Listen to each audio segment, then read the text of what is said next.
Hello नवोदयंस। मैं संजय मल, TGT mathematics, Navodaya Vidyalaya Maharajganj. आज बहुत दिन से मैं सोच रहा था कि एक छोटा सा वीडियो क्लिप बनाया जाए और तुम लोगों को भेजा जाए कि घर बैठे बैठे बोर हो रहे होगे, कुछ इंटरेस्टिंग होगा।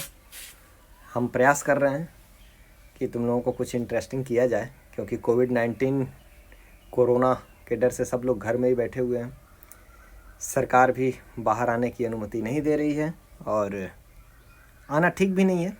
स्वस्थ रहेंगे तो हम आगे भी पढ़ लेंगे और कोशिश करके हम ऑनलाइन सीखने का प्रयास करते हैं। तो आज सबसे पहले हम सोच रहे थे कि छोटी छोटी चीज़ें बताई जाएं, जैसे कि एलसीएम क्या होता है, एचसीएफ क्या होता है। अब ये एलसीएम एनसीएफ बेसिक कॉन्सेप्ट तो हमने क्लास 6 में भी बताया है, 7th में भी बताया है, 8th में भी बताया है। 8th ऑनवर्ड जो 9th 10th में है वो भी बच्चे जानते हैं। फिर भी कुछ रिवीजन हो जाए, इस बहाने कुछ आप सीख लो, कुछ करो, भूल गया हो तो रिकॉल हो जाए मेमोरी। तो हम आज थोड़ा सा एलसीएम के बारे में जानेंगे फिर से। उसके पहले आप को मैं कुछ दे रहा हूँ, ये 5 क्वेश्चंस जिनका आपको एलसीएम निकालना है। ओके, पहला question 2 to the power 13, 3 to the power 25, 3 to the power 7, 2 to the power 15। क्या एलसीएम क्या होगा, एचसीएफ क्या होगा, एटसेट्रा। तो आज हम केवल एलसीएम के बारे में डिस्कस करेंगे। फ्रैक्शनल नंबर है, उसका हम एलसीएम कैसे निकालेंगे। कोई रूट में नंबर है √7 और √98 का एलसीएम क्या होगा। √5 √15 का एलसीएम क्या होगा। पाई और 5 का एलसीएम क्या होगा, एंड सो ऑन। और भी क्वेश्चंस ले सकते हैं कि √2 और √3 का एलसीएम क्या होगा। क्या ये √6 होगा या 6 होगा या इनमें से कोई नहीं होगा। तो इसी के बारे में हम थोड़ी सी चर्चा करेंगे। थोड़ा सा बेसिक पर ध्यान देते हैं। बेसिक एलसीएम का क्या है।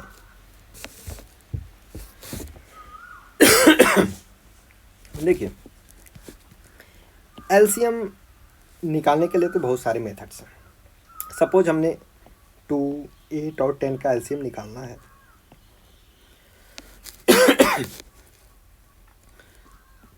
तो हम प्राइम फैक्टराइजेशन मेथड से भी निकालते हैं। 2, 4, 5, फिर 2 से डिविजिबल होगा, ये 5 नहीं होगा। फिर 2 से 1, 1, 5, फिर हमने 5 से कर दिया 1, 1, 1। मीन्स एलसीएम हो गया 2 × 2 × 2 × 5, 8 5 40। This is the LCM. But ये जो एलसीएम है ये हमारा शॉर्टकट मेथड है। ये बेसिक मेथड नहीं है। इससे हमारा कॉन्सेप्ट क्लियर नहीं होगा कि एलसीएम एक्चुअली है का। हमने प्राइम फैक्टर कर दिया और ऐसे निकाल लिए। तो बेसिक कॉन्सेप्ट क्या है एलसीएम का, कि कोई ऐसा हमको मल्टीपल चाहिए 2, 8 और 10 का, छोटे से छोटा मल्टीपल जो 2 से भी डिविजिबल हो, 8 से भी डिविजिबल हो और 10 से भी डिविजिबल हो।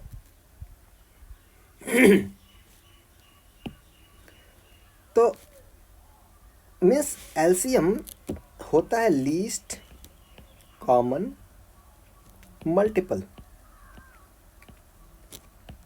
Least common multiple. अब ये लीस्ट कॉमन मल्टीपल नाम से ही क्लियर है कि पहले हमको मल्टीपल निकालना है, फिर उन मल्टीपल्स में कॉमन क्या है और उस कॉमन में सबसे छोटा कौन सा है। What it means, it means जो भी हमारा एलसीएम होगा वो इन तीनों नंबर्स से कट जाएगा, और इन तीनों नंबर से कट जाने वाली बहुत सारी संख्याएं होंगी, लेकिन उनमें से सबसे छोटा कौन सा है वो हमारा एलसीएम होगा। ये एलसीएम शॉर्टकट मेथड है। एक और शॉर्टकट मेथड है कि हम 2 का फैक्टर्स करें तो 1 × 2, 8 के फैक्टर्स करें प्राइम फैक्टर्स तो 2, 2 × 4, 2 × 8, 1 तो सबका फैक्टर प्राइम फैक्टर में हम लिख सकते हैं। और फिर 10 का 2 × 5 इंटू 1। तो ऐसे भी हम एलसीएम निकालते हैं कि इसमें एक का हमने लिख लिया ये 1 इंटू 2, और फिर 2 एक बार आ चुका है, 2 बार और लिखना है, फिर यहाँ पर 2 आ चुका है तो 5 बच गया, इस 5 को भी हमको एक बार लिखना है। मेरे एलसीएम हमारा यहाँ से भी 40 आ गया। But these are the shortcut methods. Basic method क्या है कि 2 के हम सारे मल्टीपल्स लिखें कि 2 के सारे मल्टीपल्स क्या हो गए, 2 4 2 3 6 2 चौके 8 10 12 14 16 18 20 22 24 26 28 30 32 34 36 38 एंड सो ऑन। ऐसे ही हम 8 के सारे मल्टीपल्स लिखें। 8 के सारे मल्टीपल्स क्या हैं, जैसे 2 के सारे मल्टीपल्स थे 8 दूनी 16 8 त्रिके 24 8 चौके 32 8 पचे 40 8 छक्के 48 एंड सो ऑन। ऐसे 10 के सारे मल्टीपल्स 10 20 30 40 50 60 ये मल्टीपल्स हुए। अब इन मल्टीपल्स में क्या कॉमन है वो देखना। मल्टीपल्स हमने निकाल लिया, मल्टीपल्स हो गए ये 2 के मल्टीपल्स 8 के मल्टीपल्स 10 के मल्टीपल्स। अब इन मल्टीपल्स में कॉमन क्या है, कॉमन है 40 40 40। इसके बाद भी हम जब चलेंगे कि 42 44 46 तो और भी मल्टीपल्स कॉमन मिलेंगे, लेकिन हमने सबसे छोटा है इसको लंबा करना पड़ेगा, यानी कि हमको सबसे छोटा वाला मिल गया 40 और यही हमारा एलसीएम होगा। This is the basic method, इसीलिए इसका नाम एलसीएम है, लीस्ट कॉमन मल्टीपल है, इसलिए इसका नाम एलसीएम है, लीस्ट कॉमन मल्टीपल है। हमने मल्टीपल का कॉन्सेप्ट जान लिया। इसी तरह से एचसीएफ का क्या कॉन्सेप्ट है। HCF F फॉर फैक्टर और C for common and H for highest, means highest common factor. जैसे वहाँ पे हमको मल्टीपल निकालना था, यहाँ पे फैक्टर्स निकालने हैं। प्राइम फैक्टर अलग चीज़ हुआ, प्राइम फैक्टराइजेशन अलग चीज़ हुआ और फैक्टर्स अलग चीज़ हुई। फैक्टर्स सपोज हमने कहा 10 के फैक्टर कौन कौन से हैं, तो ये 10 1 से भी कट जाएगा और खुद से भी कट जाएगा, इसके अलावा ये 2 से भी कटेगा और 5 से भी कटेगा। तो ये सभी इसके फैक्टर्स हुए 1 2 5 एंड 10। सिमिलरली 8 के कौन कौन से फैक्टर के 1 से भी कटेगा, 8 से भी कटेगा, 2 से भी कटेगा, 4 से भी कटेगा, ये फैक्टर्स हुए। ऐसे ही 2 के फैक्टर्स क्या होंगे, 1 होगा और 2 होगा और कोई इसका फैक्टर नहीं होगा। ये फैक्टर अलग है, प्राइम फैक्टराइजेशन अलग है। हमने कहा कि 8 का प्राइम फैक्टर क्या होगा, प्राइम फैक्टराइजेशन क्या होगा 2 इंटू 2 इंटू 2, ये प्राइम फैक्टराइजेशन हुआ। और ये 8 के फैक्टर्स ये हैं और प्राइम फैक्टराइजेशन ये है। 10 का प्राइम फैक्टराइजेशन 2 इंटू 5 होगा। ऐसे ही 2 का ये प्राइम नंबर है, इसका प्राइम फैक्टराइजेशन कुछ हो नहीं तो 1 इंटू 2 लिख सकते हैं, 1 तो सब में हम इंक्लूड कर सकते हैं। तो ये जो हम मेथड एक लेते हैं एचसीएफ के लिए कि हमने प्राइम फैक्टर कर लिया, प्राइम फैक्टराइजेशन लिख लिया और जो कॉमन है उसको हम ले लेते हैं कि इसका कॉमन क्या है इनमें, तो ये 2 2 2 सब में कॉमन है, 1 तो कॉमन है ही, तो 1 इंटू 2 यानी कि 2 is HCF. But this is not the basic method. Basic method हमको यहाँ से मिलेगा कि इसको हम एचसीएफ एक्चुअली कहते क्यों हैं। तो एचसीएफ मीन्स फैक्टर्स। अब ये फैक्टर कॉमन और हाईएस्ट अपोजिट उल्टा देखेंगे। अब फैक्टर्स 2 के फैक्टर्स ये हो गए, 8 के फैक्टर्स ये हो गए, 10 के फैक्टर्स ये हो गए। फैक्टर कैसे निकले, जिस संख्या से वो डिविजिबल है उन सभी संख्याओं के कलेक्शन को हम उनका फैक्टर कहते हैं। ये सभी फैक्टर्स हो गए। अब हमारे फैक्टर्स निकल गए। अब कॉमन फैक्टर्स देखेंगे कि इनमें कॉमन फैक्टर क्या है। कॉमन फैक्टर, अब इसमें कॉमन क्या है, 1 एक फैक्टर है जो सब में है, 2 भी है जो सब में है, और कुछ भी नहीं है जो कि फैक्टर कॉमन हो। केवल 1 और 2 इसमें भी है, इसमें भी है, इसमें भी है, इसमें भी है। तो इसमें कॉमन फैक्टर, पहले हमने फैक्टर निकाला, फिर हमने कॉमन फैक्टर निकाला। अब इसमें बड़ा कौन सा है, 2, तो एचसीएफ हमारा हाईएस्ट कॉमन फैक्टर हो गया 2। तो ये बेसिक मेथड है, शॉर्टकट मेथड। अलग चीज़ है। शॉर्टकट मेथड एक HCF का ये भी होता है कि 2 से हमने 8 से करना है, 2 4 जा 8, ये डिविजिबल हो गया। फिर 8 का 10 से करना है, 2 1 जा 8, फिर 2, फिर 8 को ऐसे ले जाते हैं, 2 4 जा 8, 8 कट गया। ये जो डिवाइज़र होता है यही हमारा HCF होता है। तो ये सभी शॉर्टकट मेथड है कि कैसे हम जल्दी से HCF को निकाल सकते हैं। बट बेसिक मेथड ये है जिससे हम फैक्टर्स निकालने के बाद हम कॉमन फैक्टर निकालते हैं, फिर हम हाईएस्ट कॉमन फैक्टर निकालते हैं। ओके, नाउ अब हम अपने बेसिक क्वेश्चन पे आते हैं कि क्या है एलसीएम इनका इनका इनका इनका इनका। मीन्स एलसीएम हम फ्रैक्शनल नंबर का कैसे निकालेंगे, एलसीएम हम कोई इरेशनल नंबर है उसका कैसे निकालेंगे। ये बेसिक चीज़ है, ये very important questions for competitive examination also. एक एक लेके हम चलते हैं। सपोज हमारे पास कोई एक फ्रैक्शनल नंबर है 3/7 एंड 9/14।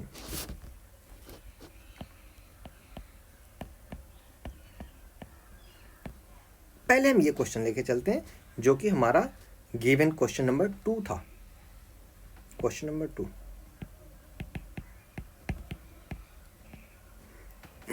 फार्मूला तो सब लोग पढ़े होंगे कि LCM of fraction is equal to LCM of numerators and denominator, HCF of denominators. अब ये फार्मूला याद कर लिया, सवाल तो निकल जाएगा, नो प्रॉब्लम। बट जब एग्जामिनेशन में आएगा तो हमको एलसीएम निकालना है, तो HCF निकालना है। अगर तो HCF निकालने के लिए हमको HCF of numerator divided by LCM of denominator ये करते हैं। अब एग्जामिनेशन में हमको कंफ्यूज भी हो जाता है, फिर दिमाग में ये भी एक कॉन्सेप्ट आता कि आखिर ऐसा होता क्यों है। वो मैथमेटिक्स है, ये मैथमेटिक्स नहीं है, ये ट्रिक है, ये जादू है। हमें जादू नहीं सीखना है, फार्मूला केवल याद नहीं करना है, हमें कॉन्सेप्ट भी जानना है। तो ये क्यों होता है, चलो हम इसको समझते हैं पहले कि हमने एलसीएम निकालना है तो 3 और 9 का हमने एलसीएम निकाल लिया। तो 3 और 9 का एलसीएम, सपोज एलसीएम कितना हो जाएगा, एलसीएम ऑफ 3 एंड 9, 3 और 9 का LCM 9, HCF of 7 and 14 is equal to 7। अब कैसे निकला इसका बेसिक मेथड हमने बता दिया अभी पहले, शॉर्टकट मेथड भी हमने लिख दिया और रिवाइज हो गया होगा कि ये शॉर्टकट मेथड एलसीएम का, HCF का भी। तो आप ऐसे निकाल सकते हैं कि 9 कहाँ से आया और 7 कहाँ से आया, एलसीएम क्यों 9 हो गया और क्यों 7 हो गया, व्हाट इट मीन्स। तो LCM of this 3/7 and 9/14 is 9/7, but why,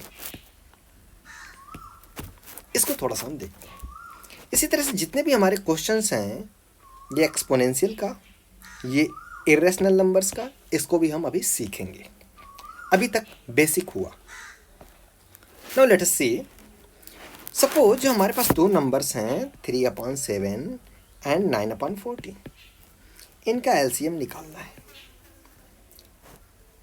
ये जो हमने मान लिया कि ये हमारा लोवेस्ट फॉर्म में है, ये 3/7 लोवेस्ट फॉर्म में है, मीन्स कोई भी कॉमन डिवाइज़र इसमें नहीं है। ये भी एक रैशनल नंबर है और ये भी एक रैशनल नंबर है 3/7 जिसमें कोई भी कॉमन फैक्टर नहीं है, स्मॉलेस्ट फॉर्म में है। 9/14 में भी कोई कॉमन फैक्टर नहीं है। इसका एलसीएम क्या हो गया, सपोज P/Q। ये हमारा एलसीएम जो हमने अभी 9/7 निकाला था वो हो गया P/Q। थोड़ा सा ध्यान देंगे, 3/7 9/14 का एलसीएम P/Q, यानी कि जो 9/7 है। ओके, अभी हमने 9/7 यहाँ पे निकाला। अब इसको हम थोड़ा सा प्रूफ करने की कोशिश करते हैं कि ये एलसीएम न्यूमरेटर का और डिनोमिनेटर का एचसीएफ निकालते क्यों हैं। लेट हमारा सपोज दो नंबर्स हमारे A1 अपन B1 और एक दूसरा है A2 अपन B2।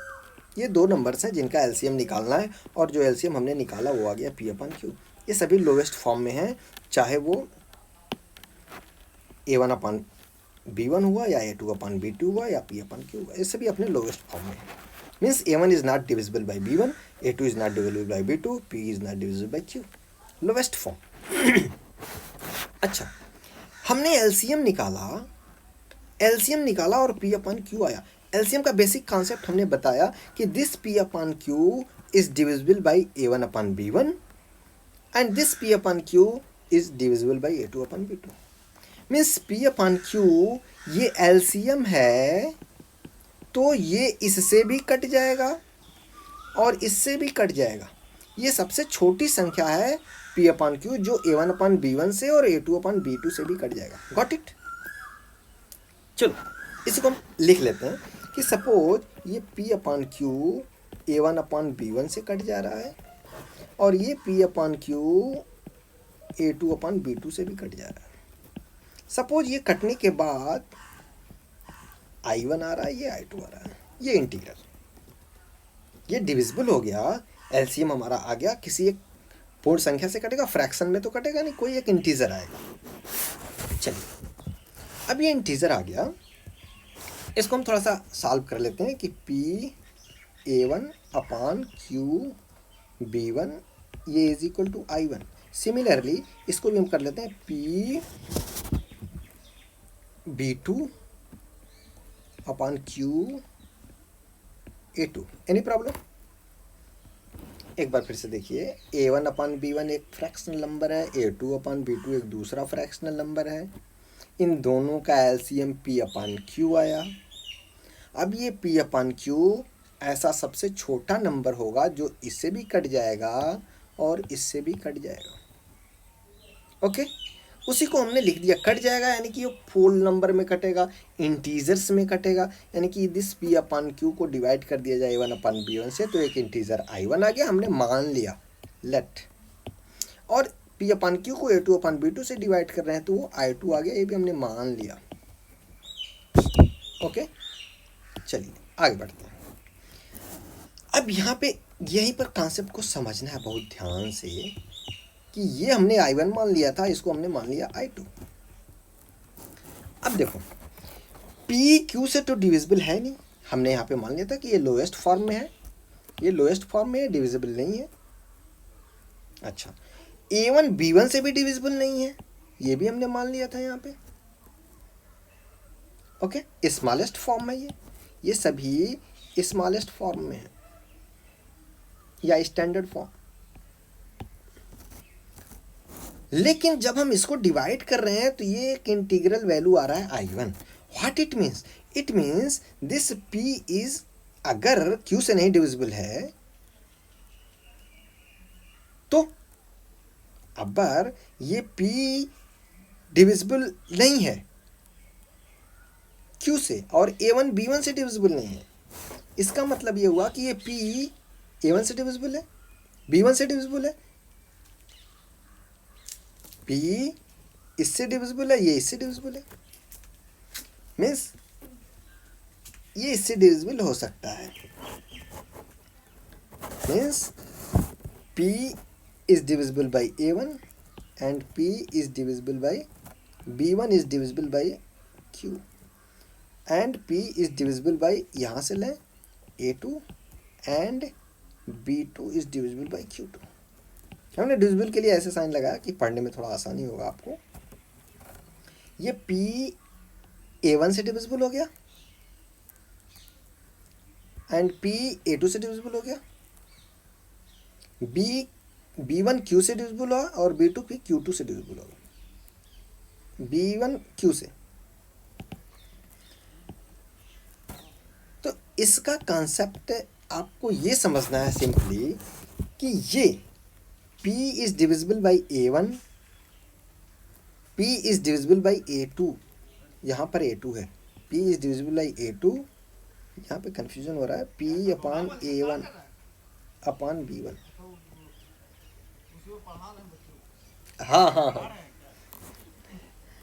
तो P is divisible by A1 and P is divisible by A2। यहाँ से क्या है इम्प्लाइज और यहाँ से क्या इम्प्लाइज, यानी कि P एक ऐसा नंबर है जो A1 से डिविजिबल है और ये P एक ऐसा नंबर है जो A2 से भी डिविजिबल है। इसका मीन्स हमको एलसीएम लेना पड़ेगा A1 और A2 का। Got it? देखो, यह एक स्मॉलेस्ट नंबर है, P शॉर्टेस्ट फॉर्म है, स्मॉलेस्ट फॉर्म है, जो A1 से डिविजिबल है और यह P A2 से भी डिविजिबल है। मीन्स P एक ऐसा नंबर है जो A1 और A2 दोनों से डिविजिबल है। मीन्स A1 और A2 का एलसीएम लेना है। And what is A1 and A2? A1 और A2 क्या है? इस फ्रैक्शन का न्यूमरेटर है। अब नीचे देखो, ये B1 Q से डिविजिबल है और ये B2 भी Q से डिविजिबल है। मीन्स B1 Q एक ऐसी वैल्यू है जिससे ये B1 और B2 दोनों डिविजिबल है। तो HCF का कॉन्सेप्ट क्या था कि एक ऐसा नंबर चाहिए जो इस Q से डिविजिबल है, यानी कि वो B1 और B2 का HCF निकालेंगे तो वो हमको मिलेगा Q, बड़े से बड़ा नंबर, और ये छोटे से छोटा नंबर Q P। तो यहाँ से हम ये देख रहे हैं कि हमको न्यूमरेटर का एलसीएम निकालना पड़ेगा और डिनोमिनेटर का HCF निकालना पड़ेगा। एक बार फिर से नहीं समझ में आएगा तो फिर से आप इस वीडियो को देखेंगे तो कॉन्सेप्ट क्लियर हो जाएगा कि हम किसी भी फ्रैक्शन का जब हम एलसीएम निकालते हैं तो न्यूमरेटर का क्यों हम एलसीएम लेते हैं और डिनोमिनेटर का क्यों हम HCF निकालते हैं। ओके, इस तरह से कोई भी हम एक एग्जांपल और ले सकते हैं कि जैसे 3/10 एंड 9/20, इसका एलसीएम क्या होगा? तो एलसीएम ऑफ दिस तो is equal to LCM of 3, 9 divided by HCF of 10 and 20। LCM of 3 and 9 का 9 एंड HCF इसका 10, means 9/10 is the LCM of 3/10 and 9/20। Okay, got it? समझना है आपको ये बेसिक कॉन्सेप्ट जो अभी हमने बताया कि क्यों निकालते हैं। एक बार कहें तो हम फिर से बता सकते हैं, नहीं समझ में आएगा तो आप फिर से पूछेंगे, इस वीडियो को मैं फिर से बना दूंगा या इसी को आप रिपीट कर लेंगे तो समझ में आ जाएगा।